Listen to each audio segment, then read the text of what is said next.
Hey y'all, thanks for joining us for the continuation of I'm a Survivor.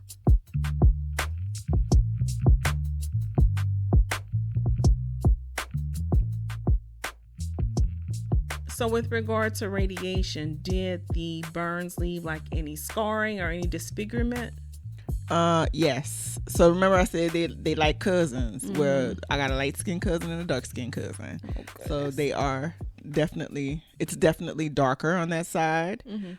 I had some minor, I guess, like sensation, sensitive to the touch burns, but they did subside. It did take a while. I had to use, I think it was A&D ointment, some burn ointment or something that they gave me to help with that, but it didn't leave a scar, but it is discolored. It is darker than the cousin. Gotcha.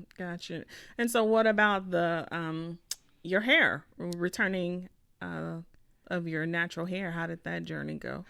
That journey was, I guess, freeing to a certain degree.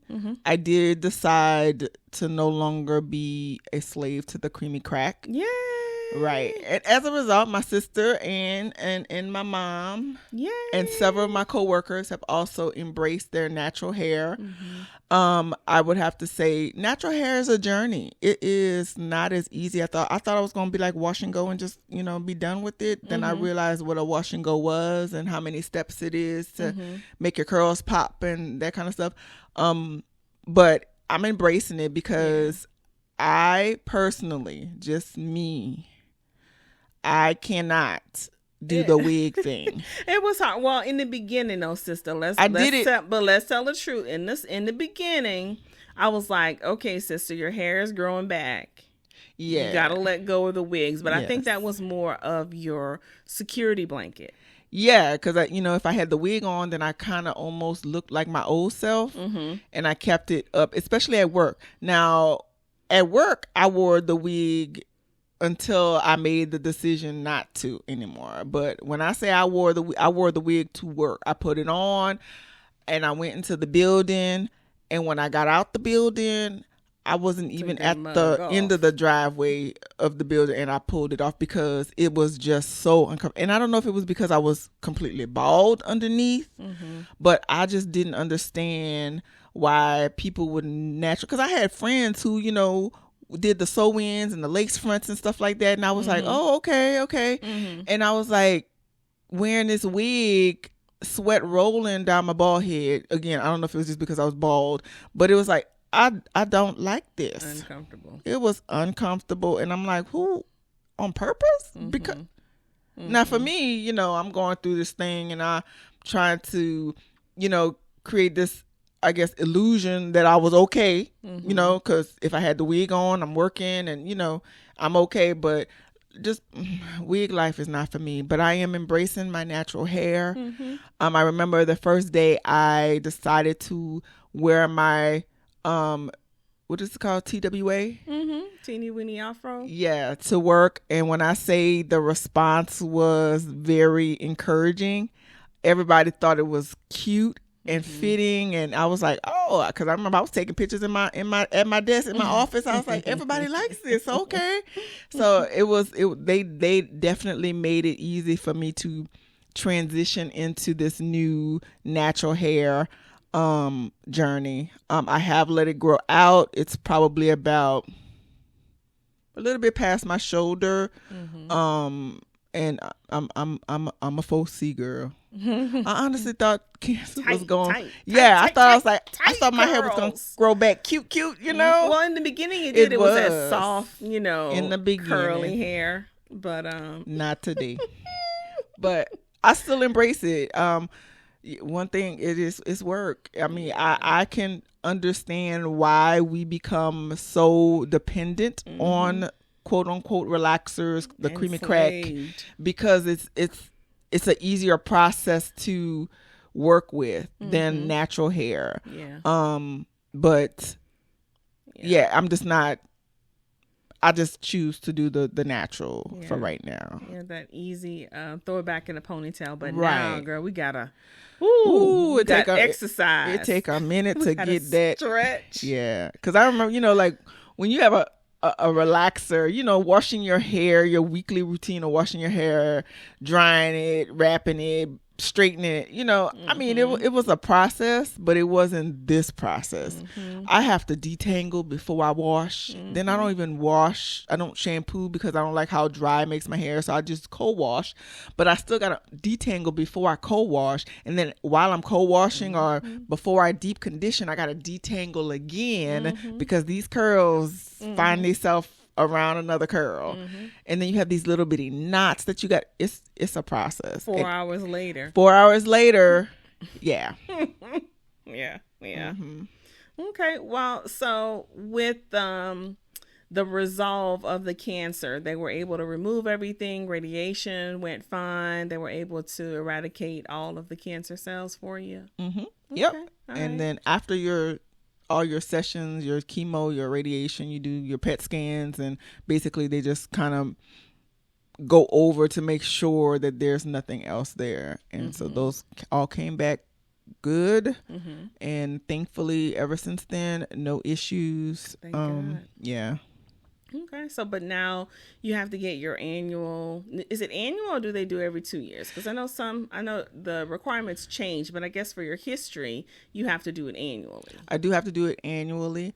And when I say it is a different level of anxiety every time I go there, it is still to this day, I have anxiety about mammogram time and then if the technician is like focusing on one area, then I kind of like ask questions. What's going on? You okay? You got it? Is something, do I need to know? Like, so I'm asking all these questions, but even like the night before, I'm very anxious about, okay, let's just get it done. Let's get it over with. It's going to be all right. And I have to hype myself up to say it's going to be all right, you know? So, and that also, one of the things that I didn't, not say that didn't appreciate, but I guess it's part of the process, right?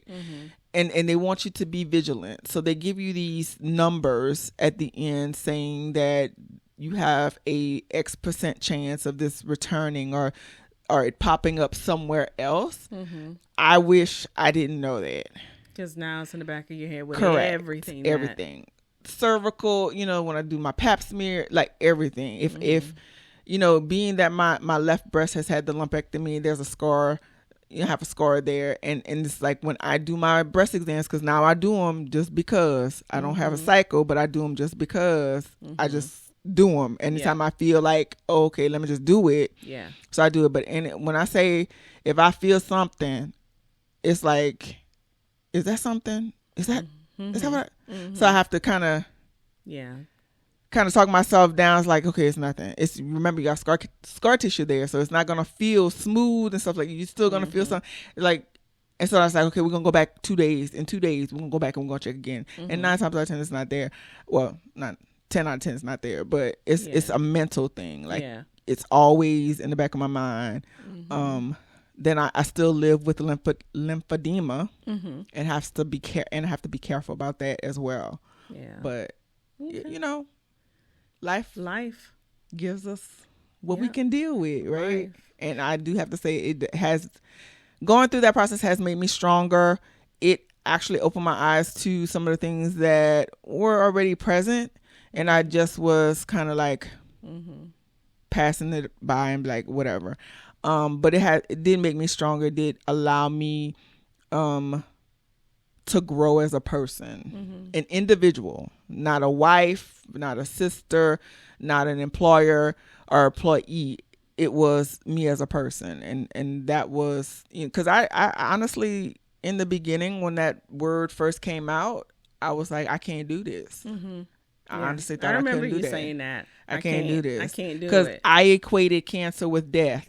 Yeah. Honestly. Yeah. Because, truth be told, because in our family, thank God at that point, we did not have a high number of instances of cancer. We had a step grandfather who had cancer. We saw that experience, you know, from his diagnosis to it progressing to hospice to him transitioning. Right. So we already had a negative connotation with any type of cancer diagnosis, right? Right. So no other experience. Our grandmother had cancer.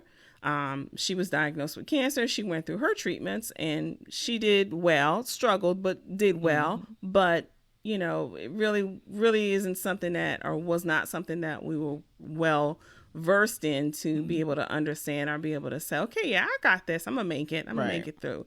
Right. Because like shortly after you got your diagnosis, our grandmother passed. So, not cancer related, but still, right.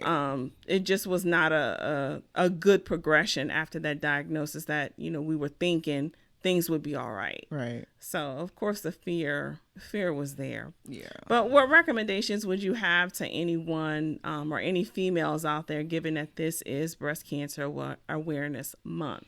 Get tested. Yeah. It is not a hard test. It's uncomfortable. I'm not going to sugarcoat it. It's uncomfortable as all outside. Yeah, they squeeze. They put your tatas in there. They and squeeze it to death. Squeeze the life out of them. But it is so necessary. If you are 40, if it runs in your family. Even if it doesn't, remember, because it didn't run in hours. You went for your routine mammogram. Baseline. Did not feel anything. And here you are sitting with stage 2. Breast cancer. So those mammograms are so very important. Right. So important. Don't miss them. If your doctor doesn't talk to you about them, talk to the doctor about them. Yes. You know, you have the ability to advocate for yourself in getting your screenings done. You know, even if it's a suspicious area or area on your breast and you're not sure, this just doesn't feel right, go and get it checked. Right. Self-exams, get them, do them in the shower, just sitting on the couch watching Young and the Restless. I know, do them. And if something doesn't feel right, say something to your doctor. Say something. Yeah. Do not let it just fester and grow because honestly, again, it was a couple of weeks from the time I had a manual exam done by a doctor and my mammogram, and I was already stage 2. So my recommendation, I will scream it from the rooftops, is get tested. Get tested every year. Get them tatas checked. Get the tatas checked. Yeah. So another thing that I would encourage, because I went with you to several of the support group meetings. I remember, I think me and Mom went with you on your first visit. Yeah. So, I mean, find a support group. A lot of times the medical organization that you are with, or hospital system that you're with, community, your local county health department, they have support groups that will help newly diagnosed patients or patients who have gone through chemo or gone through a cancer diagnosis and are just needing that extra support. Because even though you've gone through it, like Jean says, you know, yearly or every 6 months, whenever you're scheduled to have your mammogram, that anxiety comes up. And those support groups are very encouraging. They also have information about resources, community resources, like some of the groups offer like house cleaning, home cleaning, or personal assistance for cancer patients. Financial assistance, because it is not cheap. Yeah. That was another big thing where with this, insurance covers a portion, but you know, you still have deductibles to meet and you know, co-payment or co-insurance costs to also come up with. So yeah, and I was lucky because my diagnosis came in January. I had my surgeries in January. So by the time chemotherapy actually started, I had already met my deductible. So honestly, I did not have to pay anything out of pocket for chemotherapy or radiation, but I saw the bills. And if I had not had insurance, I honestly don't know what I would have done. Yeah. But the support group that I was a part of also helped with finding financial assistance when needed, because not everybody fits into the very fortunate category that I fit in. Correct. Some people actually had to pay, and if you can't pay, then now you're risking your life because you can't have this life-saving treatment or life-extending treatment in some cases. So it's very important that you keep up with that. Ask the questions. My doctor was very educating. He prepared me for what if, what if your insurance company doesn't cover, or what if you have to pay, an exorbitant amount of money out of pocket. So I was fortunate to be, it fell right in that time frame. Yeah. So definitely. Yeah. Find a support group. They give you all kinds of resources, not only that emotional support that you may need through that difficult time, but also give you opportunities to ask questions that you might not have thought to ask the doctor, or the doctor may not have been able to answer for you. Right. Or which deodorant works best for you, or, what do you put to help reduce what helps your nausea? Exactly. Because honestly, a lot of those tips that I got were from the support group. The nausea, ginger candy, or the peppermint. That came from the support group, not the doctor, because, they're doctors. Their go-to is more towards medication. Prescriptive meds. So I had prescriptions out of the wazoo. However, when I'm trying to work through the process or through all that, I can't always just rely on medication that is adding to the high level of fatigue I'm already experiencing. Yeah. And now I'm trying to work and trying to fight chemo brain and all this extra stuff. So the support group was where I got the tips on, the ginger candy and the peppermint and the Arm & Hammer deodorant to help with the burns. It was through the support group. So I definitely suggest a support group, because doctors, unless their patients are giving them the information regarding what they experience, they're not going to tell you, oh, you should experience X, Y, and Z, because their medical books don't tell them that, right? Support group, these women have already gone through it, and they can give you more information regarding what to expect outside of the medical information that your doctor has. Yeah. Good information. And so another thing we would recommend, or I would recommend, would be to give back. Yes. I mean, there is the Susan G. Komen organization that you can donate to, participate in any of the cancer walks. There's a big one going on this month in our city, and probably all over, given that it's Breast Cancer Awareness Month. But I mean, participate as much as you can. Give back. If you are a survivor and want to give back to others, help the next person who may be going through this, unfortunately. Exactly. And remember, St. Jude's is also another situation. I think I had a conversation with you. It was like, I know what I went through and how I felt as a 40-year-old woman. And I cannot imagine a child going through what I went through. Yep. So again, St. Jude's, whatever you can give, whenever you can give. I know these commercials tug at our heartstrings. They tug even harder at mine, because they're 100% factual. I can definitely attest to those children have it very hard. And whatever help we can give to those families of those children would be greatly appreciated, and definitely something that you should consider if you have the means to. Yeah. And I remember some of the volunteers at the hospital, at the infusion center, they would come through with the knitted hats. Yes, and snacks and magazines from 1973. But they were there providing support, and that was very important. That was very helpful.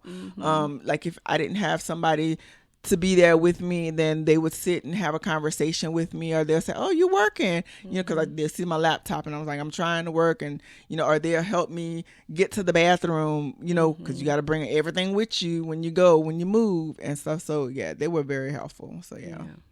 If you guys have questions or just want to send kudos over to Jean for her amazing story in breast cancer, God doesn't give us more than we can handle. That's definitely true. And one thing I want to say is that after everything was over, I remember I was cleaning, because it was like, oh my God, I felt so good that I had the energy to clean. And African Americans, we put on the music when we cleaning, right? And on my playlist, I don't have specific playlists, by genres or anything. It's just whatever songs I like is on my playlist. And I remember it was after chemo, and it was I Won't Complain came on. And when I say it broke me, but it made me understand, like I have a totally different outlook on that song, because in the beginning of the process, I was like questioning, why me? What did I do? You know, why me? And then listening to that song after everything was over, to the point where I had to sit down and I replayed the song, and it was like, I have absolutely nothing to complain about, because he saw fit in me to give me this, to teach me my lesson that's gonna better me for life. Absolutely. And it did. Absolutely. It did. So that song was very, very moving, and it is still my favorite song today. I still get emotional when I hear it. I play it again. It's still on my playlist today. So when it pops up, I have to stop and I have to thank God. Thank God. And it sounds funny to say you're thanking God for something that could have taken you out, but he wouldn't have let it took me out. He didn't take you out. He would not. That wasn't the plan. It came out of the blue, basically, for a reason. And I thank God for that.